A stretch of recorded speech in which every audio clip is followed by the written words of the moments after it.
Hey, so if you're running a startup and want to use HubSpot CRM in 2026 to manage leads, customers, and sales without getting overwhelmed, this full guide will walk you through everything step by step. First, open your browser and go to HubSpot. Log in using your HubSpot email and password. Once you're inside the dashboard, make sure your startup account has access to the CRM tools, which are available even on the free plan. Start by adding your leads and customers. Go to the Contacts section and create contacts manually or connect HubSpot forms to your website so new leads are captured automatically. This keeps all customer data in one place.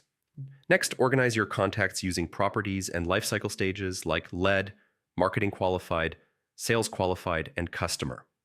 This helps startups track where each contact is in the journey. Yeah, super important when you're scaling fast. Now move to deals. Create a deal for every potential sale, set deal stages, values, and close dates. This gives you a clear sales pipeline so you always know what revenue is coming in. Use tasks to manage follow-ups. Create reminders for calls, emails, or demos, and assign tasks to team members if you're working with a small team. This prevents leads from slipping through the cracks. HubSpot also tracks activity automatically. Emails, calls, meetings, and website visits appear in each contact's timeline, giving your startup full visibility into customer interactions. As your startup grows, use workflows to automate simple actions like follow-up emails or task creation.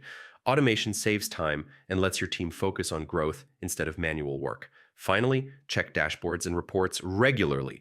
Track deals, tasks, and contact activity to see what's working and what needs improvement.